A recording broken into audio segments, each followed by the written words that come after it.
happy today to have two or three people actually from the Schaefer Center, which is our new research center on health policy and pharmaceuticals, and I'm not sure what it's really called, to be honest. Neither are we. Good. Thank you. And who've joined us over the last year. And I asked one of them, Darius Lakdawalla, to bring us, to bring a paper he's working on in progress. And he suggested John Romley, who's also at the Schaefer Center. Darius, is, from my conversations with him, has a very interesting long-term problem, which is understand how innovation happens in pharmaceuticals, given the pharmaceutical industry, given the incentives of profit and so forth. Is that a fair way of putting it? And it's a very interesting problem, and this is part of it, actually. John Romley works on hospital cost comparisons, and his most recent work tells you that if you go to, the people prefer hospitals that give you, say, hotel services. Mm-hmm. Nice hotel services, not Motel 6. We've all read the paper, but can't hurt. Oh, and by the way, it is raining outside, in case you were wondering. But the thumbnail sketches, the research questions are, what is the impact of Medicare Part D on drug advertising? What's the impact of that advertising on utilization by the non-elderly population? And the basic idea here is to exploit variation in the degree to which drugs were used by Medicare patients prior to the implementation to Part D. So that becomes a policy shock from which one can learn something. And the key findings are that Medicare Part D substantially increased direct-to-consumer advertising. Think of all the Cialis ads that you see on TV, that kind of thing. And that the increase in direct-to-consumer advertising due to Part D for elderly folks spilled over onto utilization among the non-elderly, increasing their utilization by almost 10%, which is a pretty significant bump. So I think this is a great topic. Drugs are important for population health and health spending. Part D is a major social program and arguably the biggest change to Medicare since its inception.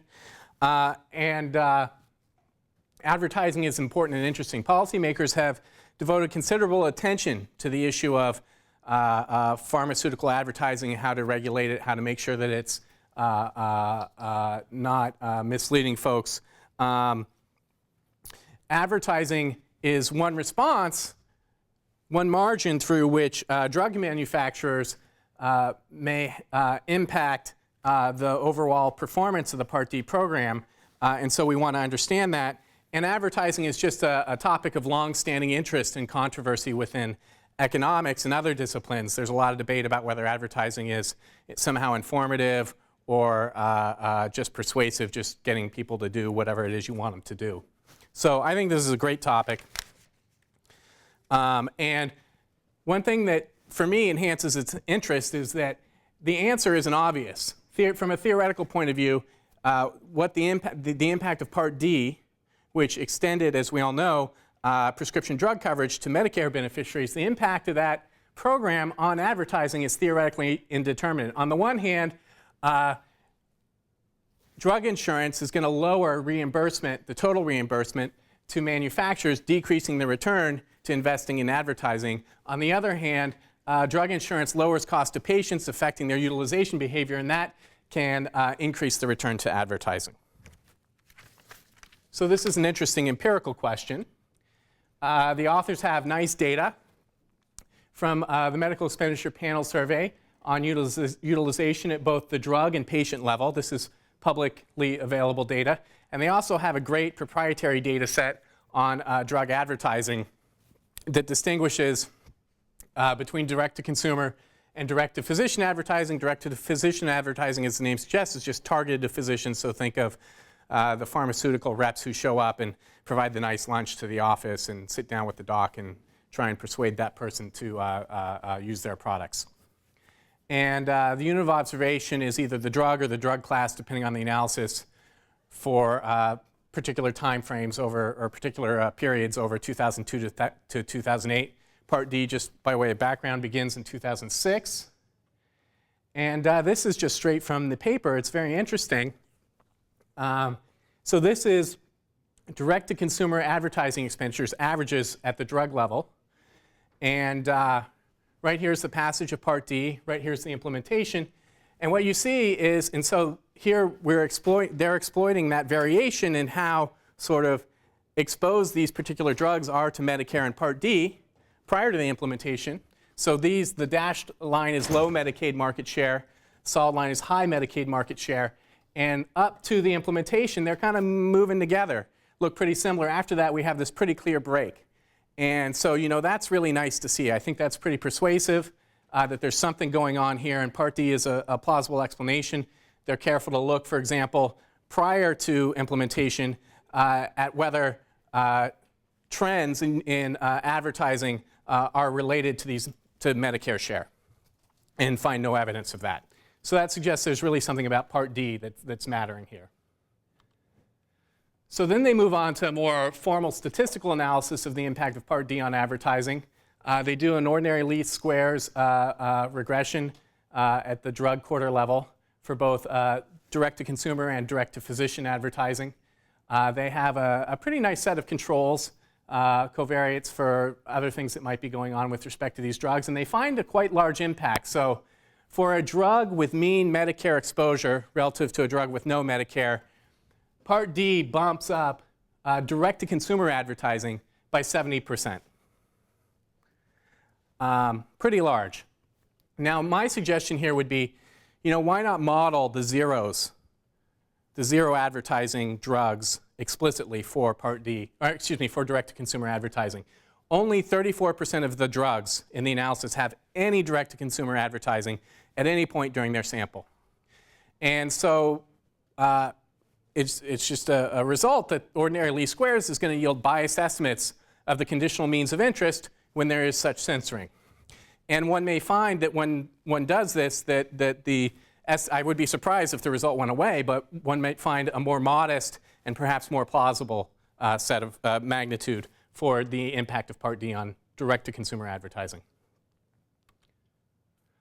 Now, there's a little bit of a puzzle here. Part D impacts direct-to-consumer advertising, but not direct-to-physician advertising. I should have noted this here, but direct-to-physician advertising is actually a bigger deal, much broader, more costly phenomenon than direct-to-consumer.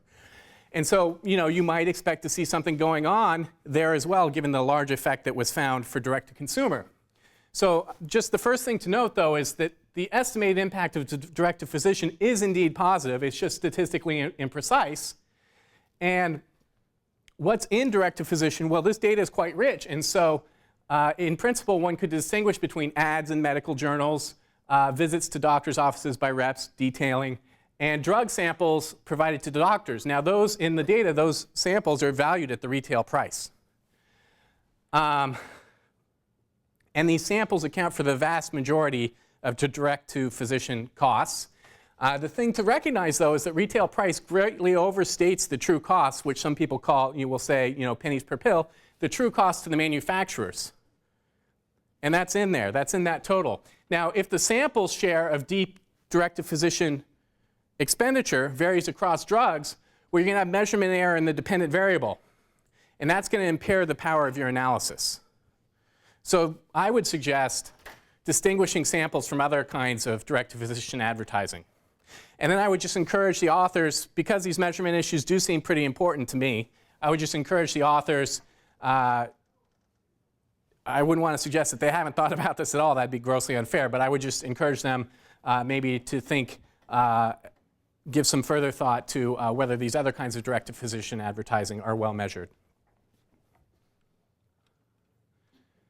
So then the authors turn to the impact of this Part D-driven advertising on utilization. Now the analysis is not at the drug level, but at the drug class level, so it includes all the sort of potential therapies for a particular kind of condition. And this analysis, just to note, it doesn't speak to whether advertising steals business from competitors or expands. Well, it doesn't, that's not exactly right. It doesn't speak to whether advertising steals business from competitors. I think that's an interesting question. I understand why they didn't look at that here. They're just looking at sort of the big picture, the overall effect, and that's fine. But it is an interesting question, and perhaps they might want to consider, given the richness of their data, doing more on that. A suggestion is to motivate the focus on drugs before in the earlier analysis, the prior analysis, but on drug classes for this analysis. Now, I've had the benefit of talking with the authors and looking at some of their other presentations and so on, so I have some sense of why they did this, and I think it's reasonable, but I looked over the paper a couple times and it didn't come through, and I think that could be clarified. Now, as I noted earlier, utilization here is by the non-elderly. And again, I have an idea why they focus on the non-elderly, but I don't think it's as clear as could be in the paper. The other suggestion I have is to compare trends in utilization by Medicare share, because we know Medicare share is important for the advertising impact of Part D. Well, there is some evidence on this, but in my view, it's not conclusive. So, there's this one study that finds similar trends among Walgreens customers age 60 to 63. So these are sort of the non-Part D folks you might think of, or the non-elderly, and then sort of the Part D eligibles. And so there are similar trends there, but just how representative and conclusive this is, to me, isn't quite clear. So the authors rightly recognize that there's a challenge here in trying to understand the impact of this Part D-induced advertising on utilization among the non-elderly. And it's as follows. So think about just two drugs where one has, for any advertising level, there's more utilization. So it's sort of a high demand drug. And let's suppose these are the actual advertising and utilization levels that you see in the data. And the issue of interest for this analysis is really, we want to know, for example, if drug 2 increased its advertising, what would be the impact on utilization? We want to pick up the slope of this curve right here. And if one just does a naive analysis that doesn't try to deal with the fact that drugs are different and that we as researchers may not be able to observe everything relevant about drugs that manufacturers do when making these kinds of decisions, well, this is what you're going to pick up, right? That's the challenge here. And so their formal utilization analysis includes direct-to-consumer spending, number of black box warnings, and fixed effects for drug classes and years. It's a little more sparsely specified than the earlier analysis. And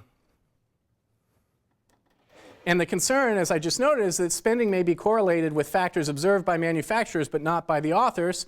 Their solution is to instrument for direct-to-consumer spending, advertising, with the pre-Part D Medicare share in the drug class interacted with Part D implementation, because that's when it begins to bite. And this is, a pretty standard strategy. So anything I have to say about it applies with equal force to what's been done before. And let's just think about a simple model of advertising. So let's say there are two customer types, elderly and non-elderly. Advertising is homogeneous and can't perfectly target customer types. And there's just one period, so you don't have to worry about dynamics. And I think this is pretty consistent with the model that they have in their paper. And then the optimal level of advertising by a manufacturer on a drug is going to depend on the cost of advertising and then the demand factors that that manufacturer observes. And implications of the model are as follows. Well, Medicare share generally depends on the demand factors for both customer types. So the Medicare share isn't just telling you about demand among Medicare folks, it's telling you about demand among the non-elderly. And then even prior to the implementation of Part D, which is how they measure Medicare share, that is going to be correlated with the demand factors for both kinds of patients, of customers in other periods, future periods, post-Part D periods. And that's as long as the factors themselves are correlated over time. That's going to be that. So that if is important, but one could imagine that that's the case. And so what that means is that this instrument for advertising could be correlated with idiosyncratic time trends by drug class. Remember, they have year fixed effects in their utilization analysis, but that imposes the same structure across drug classes. And there may be differences by drug class that manufacturers are aware of, and they are not. And so here, sort of returning to a prior point, is a comparison of pre-Part D utilization trends by Medicare share in their data might help allay this concern somewhat. Another possibility is, well, maybe the authors could consider differences in utilization of various drugs across media markets. There may be particular drugs that get used in higher low-cost markets. and advertisers may disproportionately advertise in those markets. And so that might give rise to reasonably clean variation in the cost of advertising drugs, because remember, cost is also going to drive advertising behavior here. I think that may be all I have. Yes, thank you. Thanks, John. I think that this, this neatly encapsulates, I think, the key issues we face at this point in the project. I think that this suggestion about understanding whether trends in utilization are the same before Part D is exactly right. Quite frankly, we relied too heavily on the previous literature, the previous authors who have implemented this strategy, and John correctly points out that they did a terrible job of assessing the pre-period trend. So we should do that. We have looked at the data, we just haven't cleanly done it. So this is a great suggestion. The other points I basically agree with. I think that the two things we have to address at this point in the project, first is we need to justify the size of our effects, because I think they're big. And it probably is the case that our treatment of the fact that there's so many drugs that don't do any direct-to-consumer advertising has an impact on the estimates, and so we need a better solution for that. And I think the other puzzle in the paper at present is why we find this relatively big impact on direct-to-consumer advertising, but nothing for direct-to-physician advertising. We have a couple of hypotheses that we're playing out. Nothing really is done yet, but we do have a couple of ideas. They're all kind of half-baked. But I agree that that has to be solved before this project comes to fruition. So that's really all. I mean, I agree with everything else that was said. Neeraj, do you have any other comments? I think those were great comments and hit on the right point. Like one of the things we've struggled with the zeros problem is that so the traditional solution is kind of estimate two-bit model if you have a lot of zeros. But we also have fixed effects in our model, and there's no kind of standard two-bit fixed effects estimator, especially when you also have instrumental variables in there. So, one strategy we try to use is we look at drugs that are, we look at kind of it in two parts: initiation of direct-to-consumer advertising, and then conditional on having any positive direct-to-consumer advertising, what happens to the level of advertising. So we're doing that. It's not a perfect solution for the zeros problem, but we would love suggestions for how to do it in a more convincing And actually, as you and I were talking about and we were talking about, I really kind of dislike those models because they make this assumption that there's independence between the initiation decision and the levels. Yeah. And I think it's, I'm not comfortable with it. But I agree with the points that you made that simply ignoring the problem doesn't eliminate the bias. So there needs to be some other solution. Peter? Just out of curiosity, this is outside my field, so I just know a little bit of stuff. I hear there's lots of what's called off-label use, is that correct? Right. Is that what it's called, off-label? Okay. And it varies by diseases, but it's certainly a big issue. Okay, I've heard big numbers in terms of off-label use by practitioners, by physicians. Would that have an impact on the analysis? My view of off-label use, I don't know if it's conventional or not, but I actually don't think off-label use is a big problem. I mean, in fact, I think the way that the FDA approval process works, off-label use is more of a legal concept than it is a medical or an economic one. I mean, essentially, a drug, the issues are as follows. It's very expensive to get an indication approved, so it costs, just the indication approval is probably about $500 million. So suppose you have a drug, let's say it's for cancer. A lot of cancer drugs are able to treat multiple kinds of tumors. So the manufacturer has to decide, do I want to first get the approval in lung cancer, breast cancer, colorectal cancer, whatever. And they'll make a decision up front, and they'll say, I'm going to invest in colorectal cancer. I'm going to spend $500 million to get it approved in colorectal cancer. They get it approved, it launches in colorectal. Now, it's perfectly legal and acceptable for doctors to then prescribe the product for, say, breast cancer or lung cancer. And in fact, sometimes there's even evidence, clinical evidence, that it works. They just haven't gone through the FDA approval process. So the question is, is it okay for doctors to prescribe that?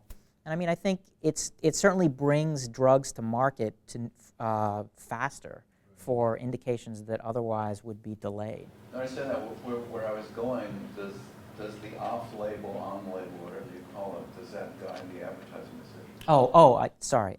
So it's it's actually against the law for manufacturers to promote off-label use, and in fact, they are, I mean, in my experience, extremely nervous about anything that carries the hint of being off-label promotion. Now, what happens in the privacy of a doctor's office with a drug rep, who really knows? But it is the case that they can get, in an enormous amount of trouble in terms of liability. I understand. So is it possible that the off-label prescription or use tendency can pollute the analysis? Why would it pollute the analysis? I'm not sure, but I'm guessing that you're looking at utilization versus advertising, right? Mm-hmm. And so there can be a big difference between utilization and advertising, because you just mentioned, advertising has to be focused because of the restrictions you mentioned, whereas use does not.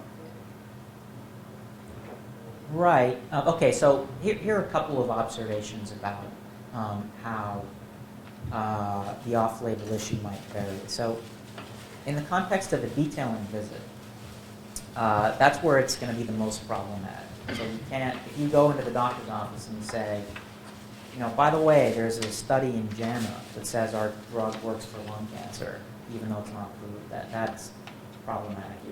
If somebody finds out about that, you could get sued. However, cancer is a bad example because there are no samples, but suppose you have a cardiovascular drug that is approved for hypertension but may also treat some other kinds of cardiovascular abnormalities. You can leave samples behind, and the doctor can do whatever the heck he wants with the samples. I mean, he can dispense the samples off-label. There's absolutely no liability for the pharmaceutical company. Similarly, if you advertise in a medical journal, you can just say, here's all the evidence on the drug. You probably can't mention studies that are outside your label usage, but you can certainly make the point that it's a good drug, it's safe. So that spills over. Direct-to-consumer advertising certainly does effectively spill over, because you say, are you having problems urinating? You go to your doctor and say, I'm having this problem. It may be for an indication that's not on label, but it may still be treatable with Flomax or whatever. So you can still go in and get the drug. So actually, the detailing visits are more of a problem than all the other kinds of channels. We haven't really investigated it closely. I think it's an interesting point. And I think the other thing is that we would have a bigger problem if we defined drug classes based on the indications for the drug that FDA gave. But we define drug classes more broadly in terms of the chemical composition of the drug. So, a drug class is COX-2 inhibitors. So, these are drugs with a particular characteristics. It happens that they all are painkillers, but if now doctors switch to using COX-2s for some other disease, that's fine with us, because all those drugs would be in that same drug class. This is also way outside my area, so this may be sort of more background, but what leads manufacturers to do direct-to-consumer advertising sometimes? Are there certain either types of illnesses, or when it's brand new, or things that they think are likely to affect consumers more directly? It's a good question. I don't have a really precise, sharp answer, but I think in general, there are a couple of characteristics of drugs that engage in direct consumer advertising. One is they're big, which may be a cause or an effect. It's unclear. But manufacturers, big also means that they're for relatively common conditions that people kind of understand. So you don't see direct-to-consumer advertising for chemotherapy, because it will be very difficult for patients to even process the information. You'll see it for, as John mentioned, a huge area is erectile dysfunction. Another area is, prostate problems, birth control, stuff that is, ordinary people kind of understand what the issue is. They can recognize the symptoms. They a risk that they basically understand, they can identify in their daily lives. If you look at the drugs that engage in DTC, it's about, as John mentioned, it's probably about 10 to 15% of drugs, but they account for, I think they account for like 40-ish percent. I think it's about almost half of revenue. So the one thing about the pharmaceutical market is that there are thousands of drugs, but a relatively small handful of drugs generate a large fraction of revenue. Is that because they're more expensive or because they're more widely used? It's a little of both. There are some drugs that are not widely used at all, but they're fantastic and they therefore cost a lot. So one example I'm thinking of is Gleevec, which is for chronic myelogenous leukemia, which is a tiny condition. But it's like the biggest breakthrough in cancer ever. And so they charge, I don't know, on a yearly basis, $10,000. And people, they have no problem paying it because it means that instead of a life expectancy of 9 months, you have a life expectancy of 13 to 15 years. So you can understand why people are paying that. But then a lot of the other big drugs are just big because they're for hypertension, high cholesterol stuff, lots of it. Do you want to do that? I think it's in general, like, which drugs have DTC advertising and why do they have it is a understudied question. So, whether this is not your area, if this is something of interest to you, there's a lot of room to contribute. Yes? I had a question on sort of the direct-to-physician advertising. Please talk loud enough so we can hear you. Sure. Okay. So my question was on the direct-to-physician advertising, and we're wondering sort of about what type of data exists out there. You might expect, as I think you mentioned, that there'd be differential effects on advertising about physician specialty or something. A pediatrician, shouldn't affect them. I don't know the extent to which they're at. Why not a pediatrician? Well, if they're not, their Oh, I see. beneficiaries aren't Right. Medicare eligible. So the question is sort of what type of data does exist sort of on advertising by specialty? Is that something that you could use, or also in terms of maybe within specialties, if there's geographic variation of age, and pharmaceutical companies know about that and they could target advertising? Is that something that All that data exists, but it's more expensive than my house. Because if you look at the IMS sells all this advertising data to pharmaceutical companies, and they collect it at. As an example, they can tell a drug company, Dr. Jones, who practices at 1300 Main Street, your rep visited him 3 times last week. On 2 of those occasions, he talked about the safety of one of your products. On 3 of those occasions, he talked about the safety of a competitor's product. It's mind-boggling. It's daily detail. What we have is quarterly data. It's pretty good data as academic data goes, but it's quarterly data. It's broken down along a number of these dimensions. But to get the detail that you're talking about, which is I agree is extremely interesting, is the geographic detail by physician type. All that stuff, it literally costs, $500,000 to $1 million to acquire the data, which maybe the Schaefer Center will fund one day, not at present. But we did do like one exercise which we did is we looked at the drugs in our data set and then looked at a separate data set which was nationally representative of doctors and saw what drugs they prescribe and what their specialties are. And then we basically mapped our data to that data set to say this drug is most likely to be prescribed by a pediatrician, and a pediatrician doesn't see elderly patients. So we kind of did an alternate exercise to kind of create a measure of exposure to Part D and the result of what it is. So actually, just as a fact, if you want to get to elderly patients, you should go see a cardiologist. And you should advertise during the Price is Right. Those are the 2 ideal ways. What was that? Advertise your what? Price is Right. Oh. You're not watching, Martin, don't worry. Do you in general do anything with differences in types of advertising, TV versus print and time? Or We haven't yet. Do we have the TV versus So we- print? For DTC, we just know direct to consumer Yeah, I ads, think right? we have the breakdown. But for the others, we have breakdown by whether it was a journal ad, a sample, or a visit, and the pattern is kind of more or less the same, no matter how, if you look at it aggregated or separate. We actually have a lot of detail that we haven't exploited, and part of the reason we haven't done it yet is because we didn't find a lot of obvious differences. But as I mentioned, we do have things like, what exactly did the rep talk about? How many times did he say this? Was he bashing a competitor? Was he talking about how good their product is? I mean, it's really kind of remarkable what's reported. Because you would imagine, if advertisers know who their job and presumably they're supposed to, that they're picking the right venues and the right times and so forth. But I feel like a couple of times I've seen, like during the Super Bowl, there's sort of a first ad for a drug, or at least the first time I've seen it. And I don't know whether they pick sort of strategic launching points. If there's something that's very clean in time that you could actually book, the first ad comes out during the Super Bowl and then everybody goes out and supports it. Yeah, that'd be great. We actually don't have that kind of data. There is a colleague of mine has that AC Nielsen marketing intelligence data. And I don't know that it's been used in this context before, but it's certainly interesting. I mean, you would assume that there's more direct-to-consumer advertising in Miami than Minneapolis. It's an older population. And you'd also assume that, they're advertising Flomax during The Price is Right instead of, I don't know, a cartoon. Yeah, right. If the evening news and The Price is Right is how to get the elderly population, and then the non-elderly population is like family-oriented shows.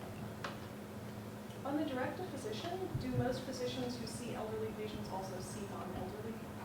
Yeah, and if even cardiologists, they see a number of non-elderly patients. And in fact, apart from cardiologists, the median age of patient populations is almost uniformly less than 65, much less than 65. So even, internists, family practice doctors. Cardiologists see older people in general? Yeah, cardiologists, the median age is 68. Really? But everybody else is well below. I think it's in the 50s for internists, and it's a fairly broad spectrum of people. But that's a little bit of an overstatement, because if you go to an internist again in South Florida, you'll get a different demographic than if you go to an internist in Minneapolis. And drug companies know that. I mean, they know patient mix for specific physicians. They know prescribing patterns, so they know a lot more than we do, and they know more than we're using. But in general, they do see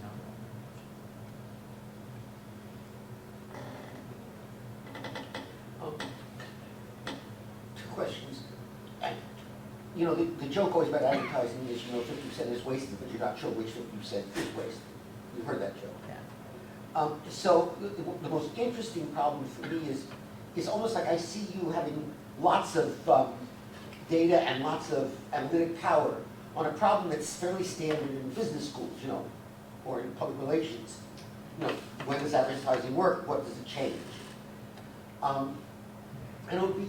And I'm wondering if your work will lead you to, in some sense, outside of the pharmaceutical world, but into the advertising research world. I hope not, given the quality of that research. That's what I was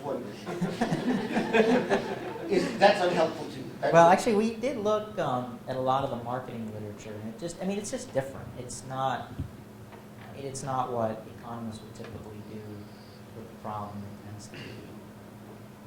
I don't know exactly how to characterize it, but it just wasn't all that helpful in terms of coming up with what we would call an identification strategy, way to do causal inference, all that kind of stuff. So what do they do in advertising? I'd love to get the insight. Well, I'm not going to hurl. Not insult, but yeah. I just want to know what's the defect. Well, I think it's just that they're less interested in the question of what exactly is the impact of advertising overall. They're more interested in questions of strategy. So, if you're competing against a company that has a product with certain characteristics, maybe it's a newer product, how should you pitch your ads? How should you structure your ads? Those kinds of questions. And those are important questions if you're making decisions. Economists aren't really helpful for anybody who's making decisions. But it's more about what's the causal impact of some policy on something else, and that's just not what marketing does. Do you think, the other question that comes to mind is, do you think the pharmaceutical firms, with all this information, are sensible consumers of that information in figuring out what to do? I mean, I think that from what I can tell, pharmaceutical companies invest enormous amounts of money in very rational investigations of their investments. So, for example, they use the IMS data to calculate their rates of return on compensating their drug reps. In fact, one of the big revolutions in the marketing of drugs was in the mid-'80s when drug companies figured out how to compensate drug reps on the basis of the prescriptions they generated.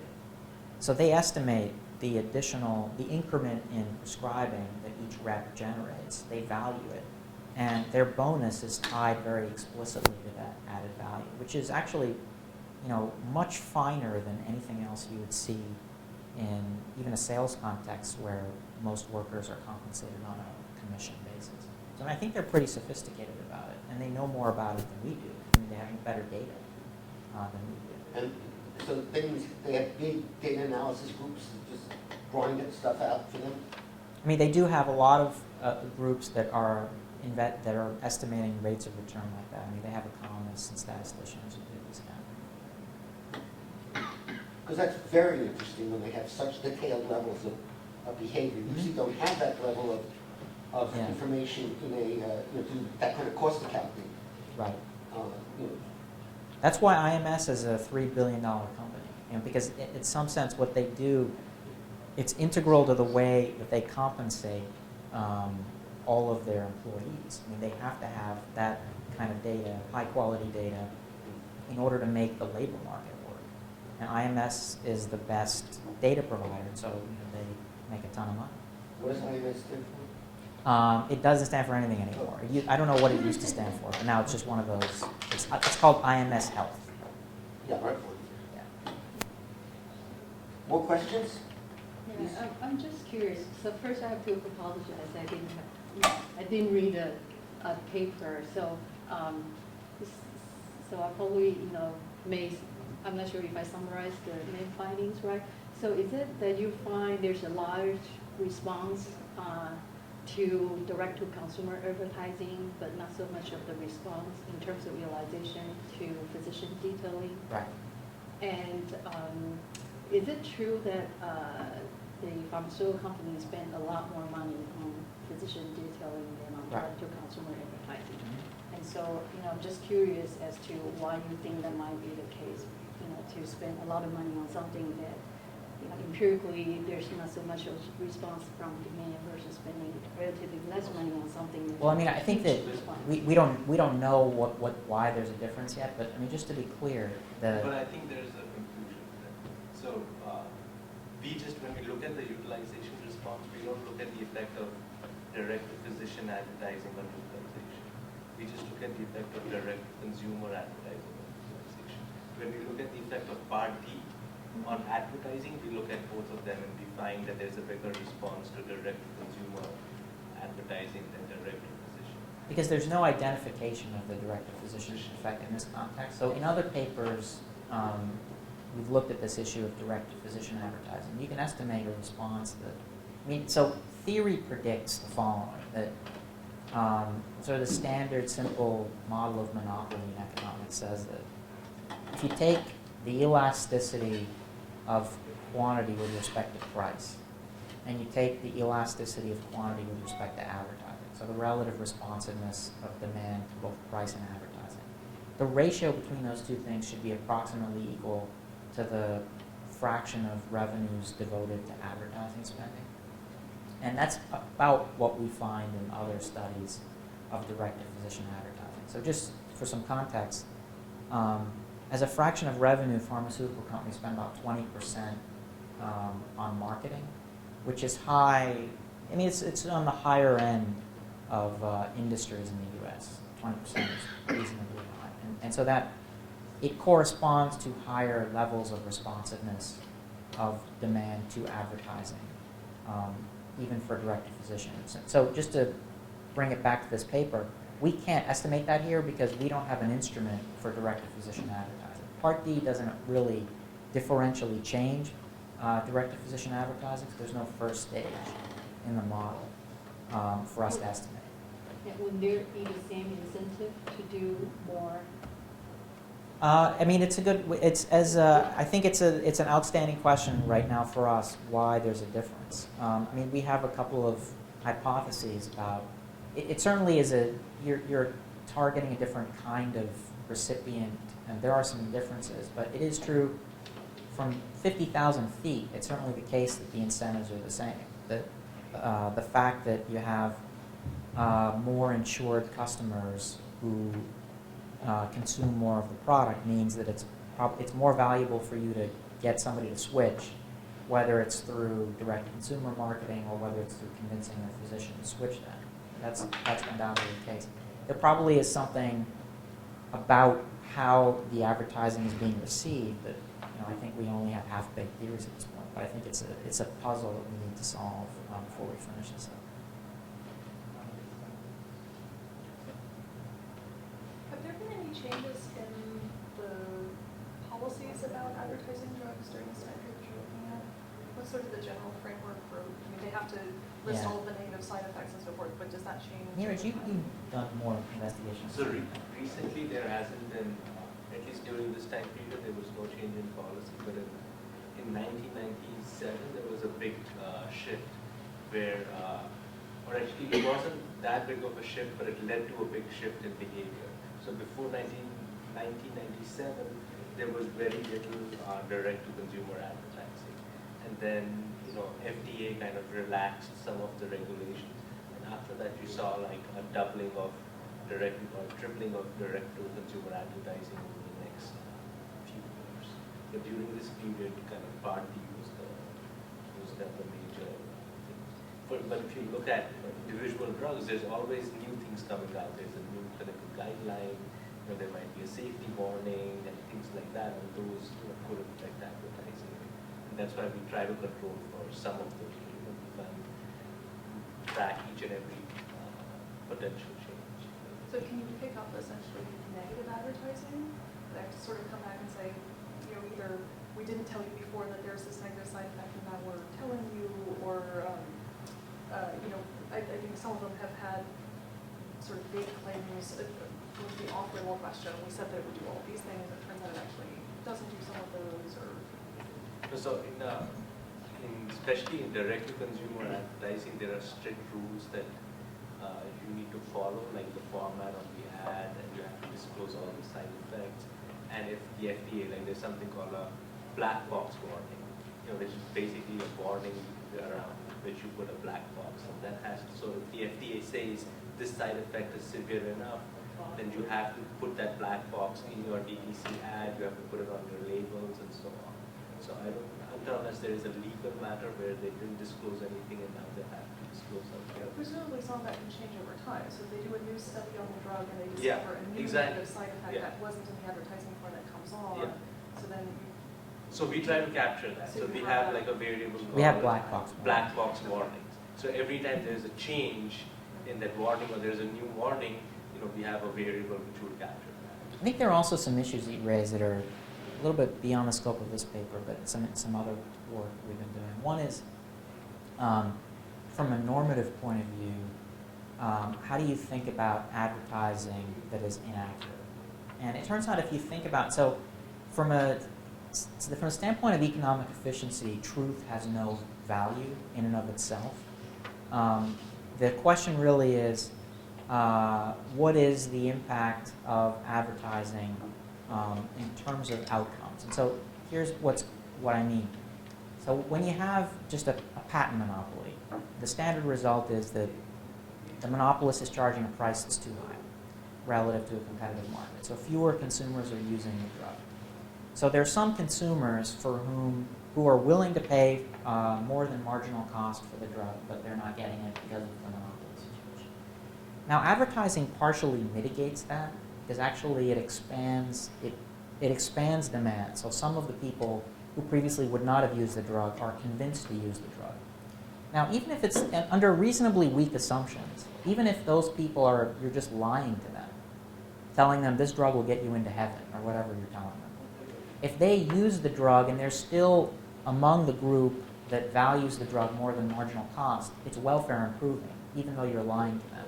The only way in which deception harms consumers would be if you somehow manage to get people who really don't value the drug at all, get them to use it, yet at the same time you're not getting the people who who really ought to be using it but are not because of cost.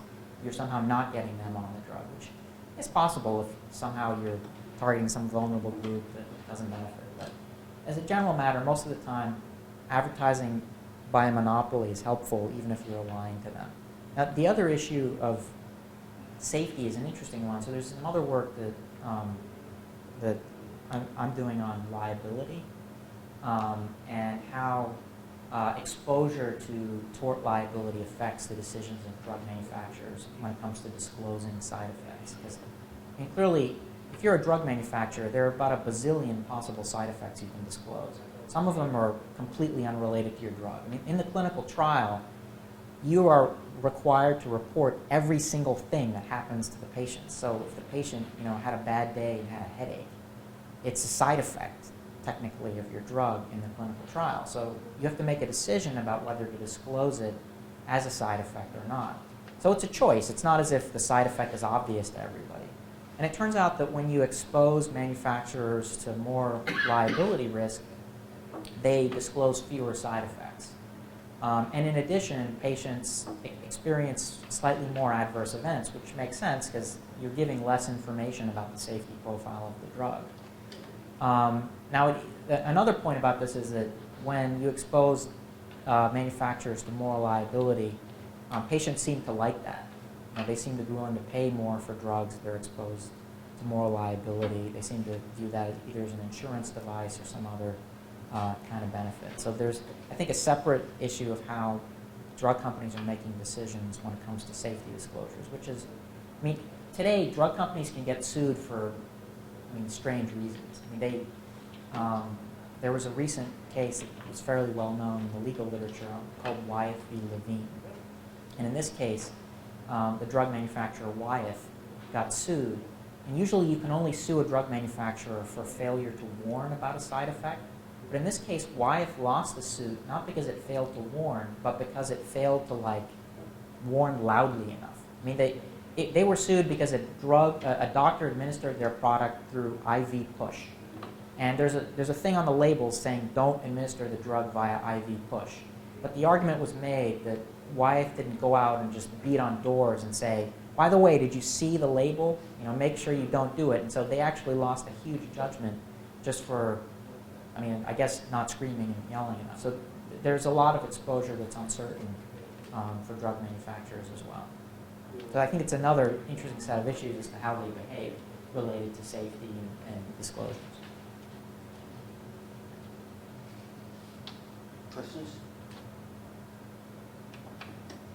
Well, the thing that I'm struck by in the remark about advertising research, I understand, but in some sense you have a really wonderful data-rich and theory-rich situation to alter how people think about advertising. Does that make sense what I'm saying? In other words, you have this I hope so. Yeah, hope so, right? Because it really, you're asking the question, what works? Mm-hmm. Or what influences people's behavior? Well, I think that's right. I don't want to oversell it though, because in the context of a study like this, you're limited to studying the change in advertising that was induced by the policy experiment. So we're really, more correctly, we're saying, what is the impact of the extra advertising that Part D caused? But that's fine. But that means you start getting a handle on all those issues. Mm-hmm. I agree. In that sense, if you have a sequence of papers, which I assume you have other papers in this. So elsewhere, another question that we've asked is, what do patent expirations do to advertising? And right. So what is the impact of the lost advertising due to the expiry of a patent? And you get a different answer because it's a different kind of reduction in advertising. I think there may be some other areas, like maybe advertising computers, direct to consumers versus direct to, not physicians, but Businesses. huh? Maybe businesses or something. Yeah. I think that, in other words, the model is much more general.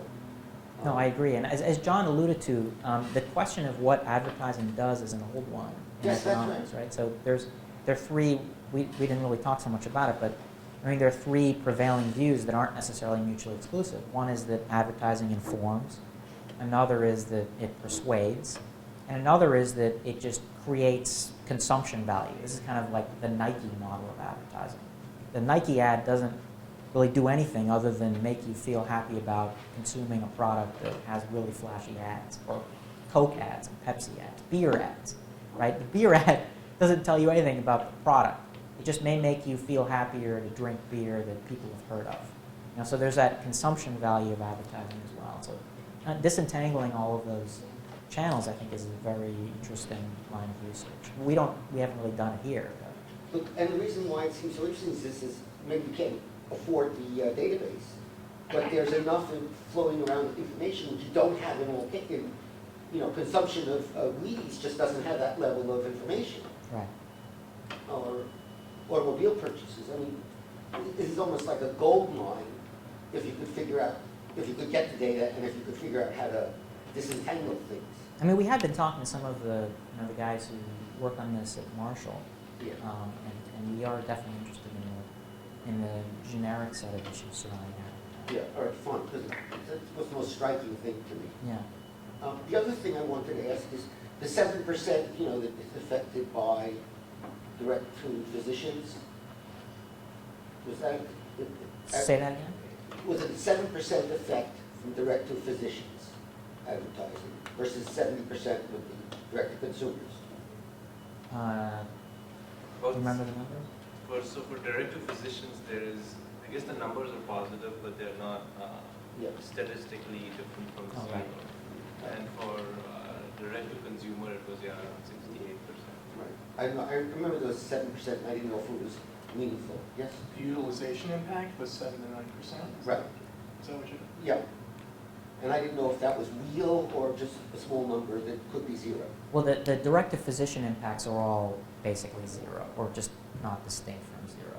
Now, there is one qualifier to that, which is when you really drill into the data, you can find that among the drug classes that have extremely high shares of elderly patients, there is a direct-to-physician impact. So those drug classes do have a bit of a bump in direct-to-physician advertising relative to the others. But it just doesn't come out nearly as readily as it does for direct-to-consumer marketing. I think your question is about utilization and whether that 7 to 9% bump is statistically significant. Right. And it is. It is. All right. It would be almost like fun to study, I don't know what, one of these, a small group of these elderly specific drugs. I don't know what they are, but maybe you do. Nowhere would take them when they were younger. What are kind of the biggest Medicare share drugs? I mean, there's cancer, but we don't have, cancer is different because it's not a Part B drug. And we need to look back at that. It's usually the severe cardiovascular conditions and cancer are the higher elderly share drugs. The problem with cancer is that most cancer drugs are administered by physicians, and so they're actually covered by Medicare Part B, not Part D. And Part B has been around for decades, so it's a different policy issue. It's almost like you should have a geriatrician on board. Talk to one regularly to get some feel. It's depressing to talk to geriatricians. Really? Yeah, Richard Green's wife is a geriatrician. really. So you might be in the family. Is there any kind of a parallel with public service announcements or things like vaccines? So last year when, every bus on the road was trying to tell people to go get the flu shot, and really it's not going to kill you, and yet it seems to be that terribly ineffective.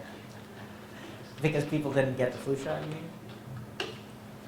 So, the issue of what people, this question about vaccine information is interesting. There's another guy at Claremont who's doing some research on why people ignore the information on vaccines.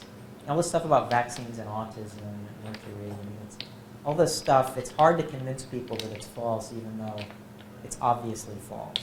So the question of why people ignore that information, I think, is an interesting and unsolved one. I think it relates to another area of research in the economics of media, which is the demand for biased media coverage. So the basic idea is that if you have kind of a prior set of beliefs, suppose that you really don't think global warming is real. Okay? You have a very high prior that it's not real. Then that means that your standard of evidence is going to be extremely high to be convinced.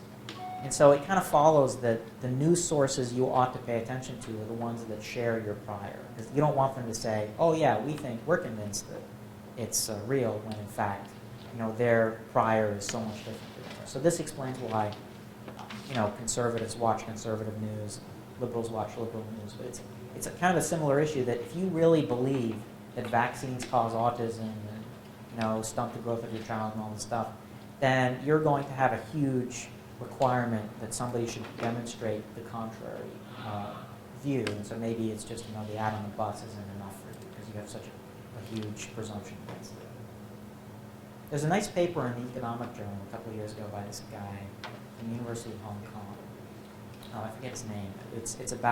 It's really interesting, and it's a model of why people demand biased media coverage in this fish.